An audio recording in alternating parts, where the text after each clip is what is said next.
what are some of the things that you must remember during a client consultation or a client interaction?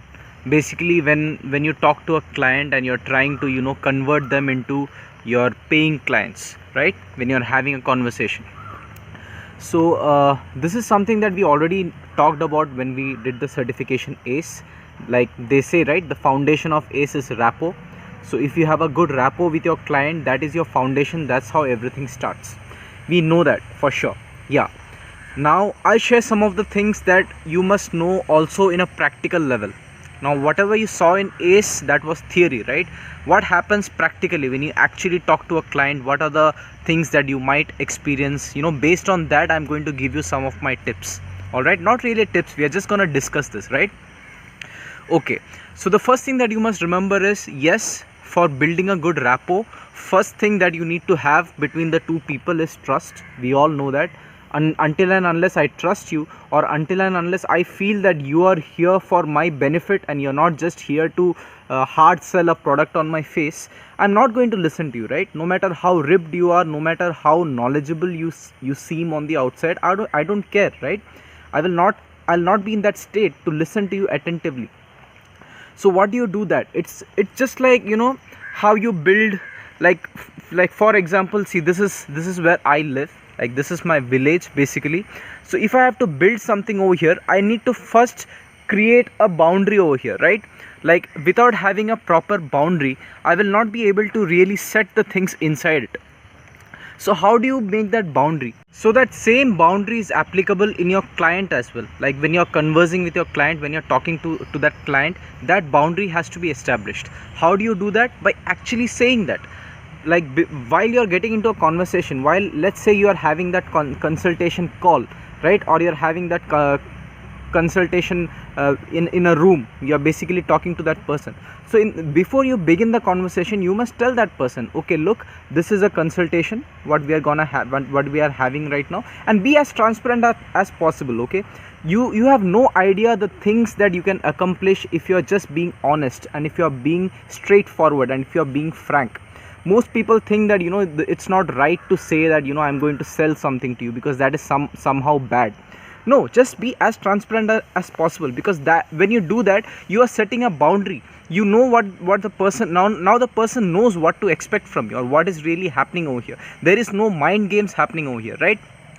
When you do that, irrespective of whether the person hires you, irrespective of whether the person buys your product, which in this case is probably you, irrespective of that, they are at least going to be at ease, right? They are going to feel safe around you, and they'll at least listen to what you're saying, which means either they'll hire you then and there, or they'll at least consider it in the future when they are ready for it, or if they feel that they need that service from you. You are the first person they're going to talk to or call, because they trust you, right? Because you have set that boundary first of all.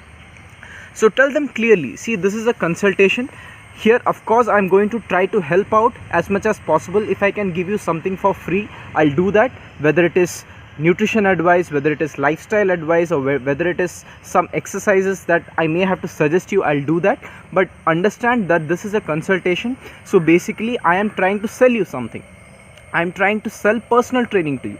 But at the same time, I want to make sure that this service is something that you will really benefit from, and this is something that is a good fit for both of us. Make that clear in the beginning itself, so they'll not be thinking, okay, what is this guy trying to do? Is he trying to sell me? Is he really genuine? Is he really cares about me? All these questions will not arise in their mind, right? When you are setting that boundary in the beginning itself. And then you tell them, listen, this over here, I want you to be as honest as possible, as frank as possible, and I'll do the same, because only then I'll be able to help you completely. Only if I understand you properly, I'll be able to help you completely. Say that to them.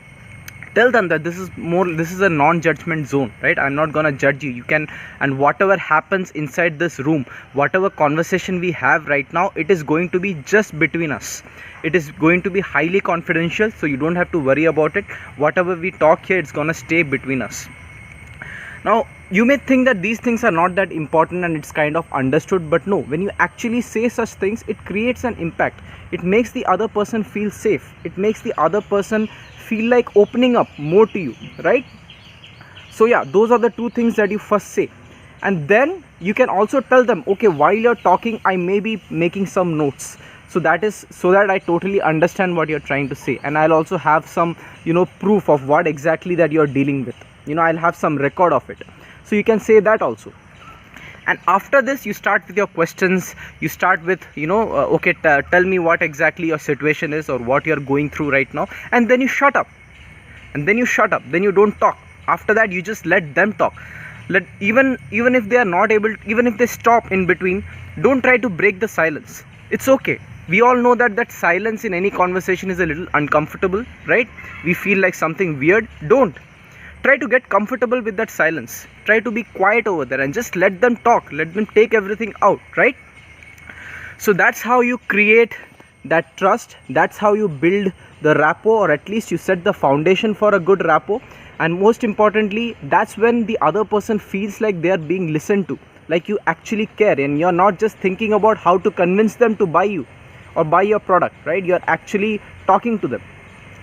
Now you may think that, okay, at the end of this conversation, if this person doesn't buy the product, or if this person doesn't hire me as a trainer, it's going to be a loss for me, right? I mean, I wasted so much time. This person was probably a time waster. He just wanted to talk, that's it. Don't think like that, guys. Don't think like that. You must have heard about the phrase, right? Like, you have to kiss a lot of frogs before you get to Prince Charming, right? I don't know exactly what the saying is, but you kind of get the message. So sometimes you have to go through such things, and that's okay. And don't think always about profit and loss. And you never know, maybe through that conversation you learn a lot of things. Maybe your people skills will improve, right? Maybe you'll learn what usually clients are facing, what are the struggles that they're facing, and maybe this information and this knowledge will help you with the next consultation, with the next client that you interact with, right? So don't think that it's going to be a waste of time for you. You're definitely going to learn something from that conversation, from that consultation. And if possible, please give something for free. That's totally fine. It's okay. Even if that person cannot afford you, or doesn't consider taking personal training ever, that's okay. Since that person is spending some time with you, yes, you're first giving them your attention, you're talking to them, they are feeling listened, they are feeling good, great. Also, if you can give something for free, if it's a nutrition advice, if it is some exercise, please do it. Give it for free. Don't just think about what I can get, right? That's how you stand out. That's how you not only benefit that person, but you also benefit yourself. That time that you spend during the consultation becomes very productive for both the persons, right? They shouldn't feel that, okay, I just went through a typical webinar where I didn't get anything but just heard some sales pitch. People are tired of that. And if you can stand out, or if you want to stand out, this is all you need to do. Getting it? So yeah, these were my 2 cents, what I faced when I had consultations, the mistakes that I made. And yeah, this concept really helped me out. Like, I started learning more. The consultations became less intimidating for me, and I was now looking forward to consultations, having such conversations with clients and stuff like that.